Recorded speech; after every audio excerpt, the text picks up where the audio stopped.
Salut les amis, j'espère que vous allez bien. Dans cette vidéo, on va parler de nos croyances et plus particulièrement du danger de nos croyances pour notre élévation spirituelle. Je vous préviens, cette vidéo, c'est l'une des plus importantes que j'ai pu faire depuis le début de cette chaîne. Donc si votre réveil spirituel est important pour vous, regardez-la jusqu'au bout. C'est parti. Alors comme je vous l'ai dit, cette vidéo, je pense que c'est l'une des plus importantes que j'ai pu faire sur cette série Débrancher la matrice, donc autour d'un courant miracle. Et je pense que pour avancer sur ce chemin spirituel, il y a une qualité qu'il faut absolument développer et le plus rapidement possible si on veut avancer justement de manière fluide et aisée, c'est cette qualité d'humilité. Et cette première qualité d'humilité, c'est de reconnaître que l'on est ignorant. Aujourd'hui, dans cette vidéo, on parle de croyances et plus particulièrement des croyances aveugles. Et souvent, quand on parle de croyances aveugles, les gens ne se sentent pas concernés. Ils se disent, mais non, ça concerne les autres. Moi, je ne suis pas assez bête pour avoir des croyances aveugles. Et pourtant, si nous sommes ici, dans ce rêve, dans ce monde, c'est parce que nous avons un tas de croyances aveugles, un tas de croyances erronées, un tas de croyances qui font que nous sommes bloqués dans ce monde qui est limitant.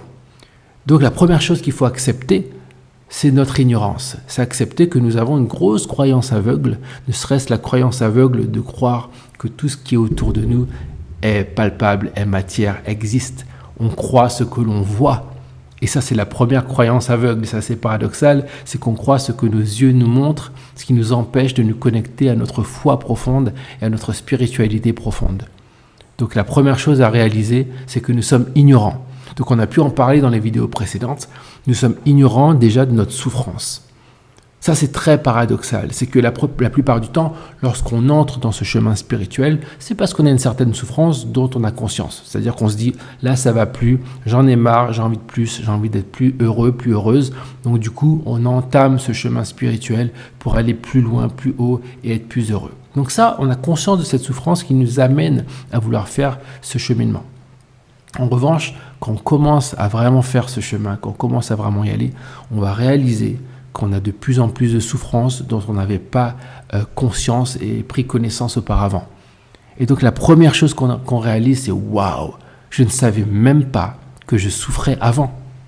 Je n'avais même pas conscience que cette souffrance était dans ma vie. » Et comme on n'a pas conscience de la souffrance que l'on a, forcément, on n'avait pas conscience du bonheur auquel on n'avait pas accès.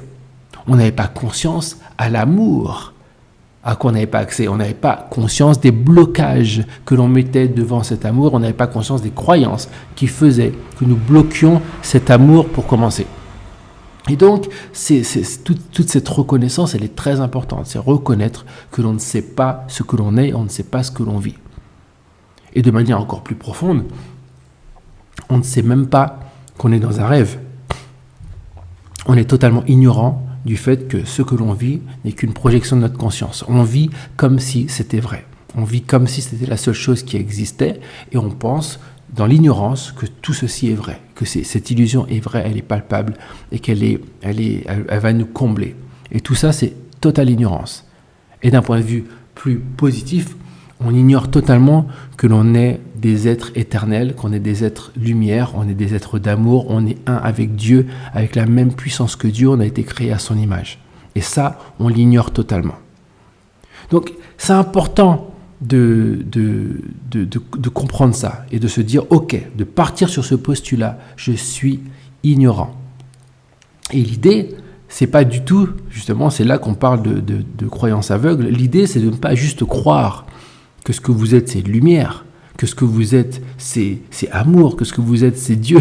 Non, parce que si vous faites ça, ça va vous créer encore plus de souffrance, parce que le but, ce n'est pas juste de croire en ces choses-là, mais de les réaliser.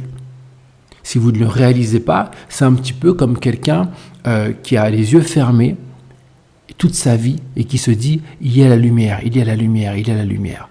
Ok, tant que la personne est assise sur son fauteuil de méditation, sur son coussin de méditation, et se dit « Ok, il y a lumière, il y a lumière, il y a lumière, je suis amour », pas de problème, parce que sur son fauteuil de méditation, tout se passe bien.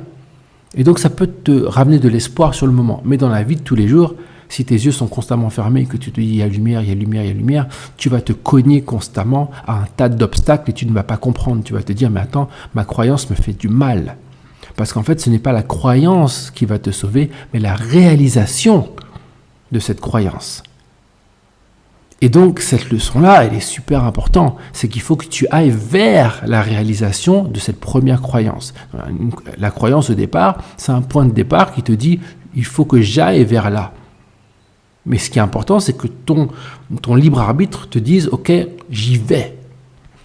Si tu n'y vas pas, il n'y aura aucune avancée sur ton chemin spirituel. Et là, ta croyance devient un danger. C'est un petit peu comme croire que Jésus va venir te sauver et attendre son retour. Son retour ne se fera jamais. Pourquoi ? Parce que Jésus n'est jamais parti. Jésus est toujours là.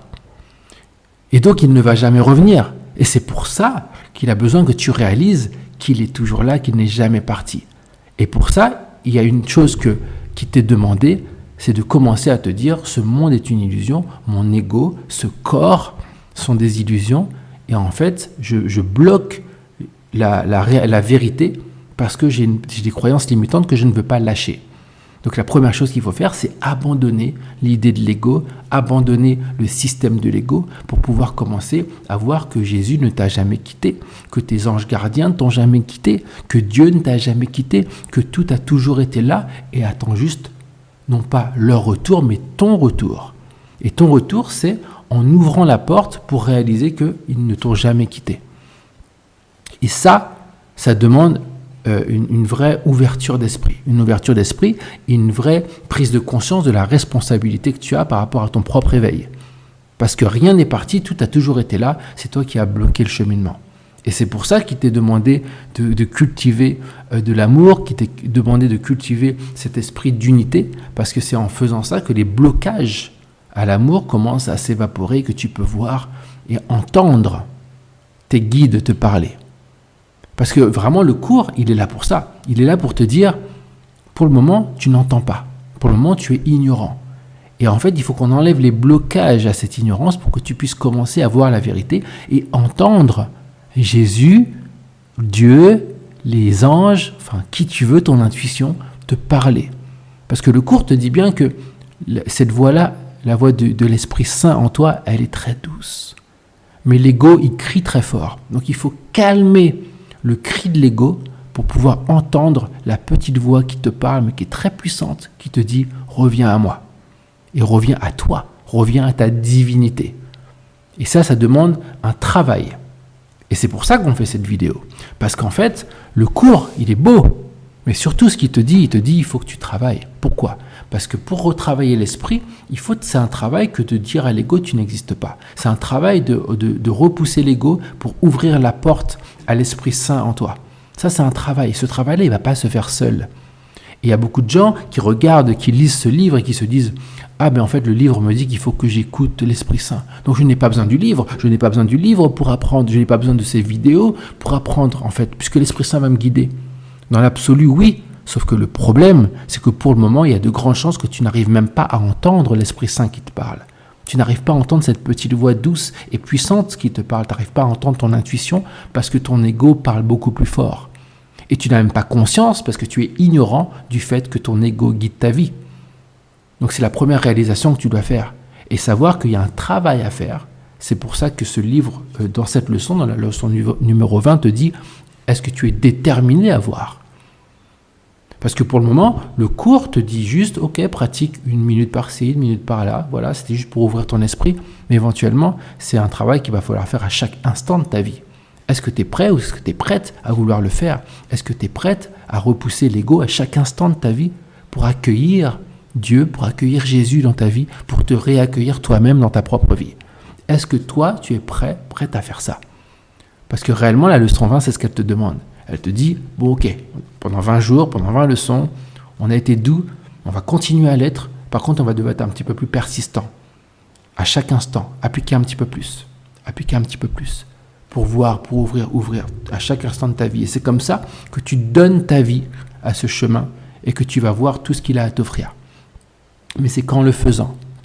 Par exemple, le livre te dit qu'on est amour, le livre te dit toutes ces choses-là. Ok, c'est beau, mais tu ne vas pas, par exemple, si tu te fais agresser par quelqu'un et que tu fermes les yeux et tu continues à dire « je suis amour », mais dans ton cœur, il y a de la peur. Dans ton cœur, il y a des doutes. Dans ton cœur, il y a de la souffrance. Si toutes ces choses sont là, tu ne peux pas être dans Dieu.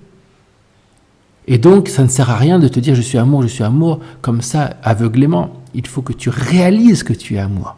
Que tu réalises que tu es amour pour que la peur ne soit plus là. Pour que le doute ne soit plus là. Pour que toutes ces choses qui sont négatives ne soient plus là et que tu vois l'amour en toi. Et quand tu vas voir cet amour, quand tu auras accès à cet amour, là, tu seras en mesure de créer des miracles dans ta vie.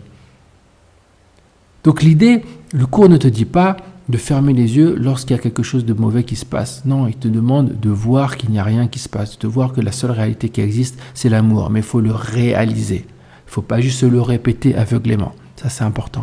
Et donc, on t'invite à faire ce cours, toutes les leçons du cours, 365 leçons, lire le livre et surtout l'appliquer. C'est dans l'application que se trouve ton salut. Il faut que tu reconditionnes ton esprit à voir avec la foi, pas avec les yeux, à ressentir Dieu avec l'amour et rien d'autre. Et ça se travaille. Et ça, il faut le décider. Et donc, on te pose la question, est-ce que tu es déterminé à voir que tout ceci n'est qu'une illusion, à voir qu'il n'y a aucune valeur à l'extérieur, à voir que ton corps, ton ego t'empêche de voir ta divinité, t'empêche de voir que tu es un esprit illimité, un avec toute chose, un avec Dieu. Donc voilà, la leçon, elle est puissante. J'espère que tu vas prendre du temps pour la digérer et prendre conscience de l'importance de celle-ci en particulier. Elles le sont toutes, mais celle-ci, je pense qu'elle est importante parce qu'il y a une décision à prendre, en fait, par rapport à ce que tu vas faire et comment tu veux aborder ta vie et voir ta vie. Voilà. Bon allez, j'espère que ça va vous aider. Comme d'habitude, un commentaire, un partage, un abonnement. Vous connaissez le topo. Et à la prochaine vidéo. Bye bye.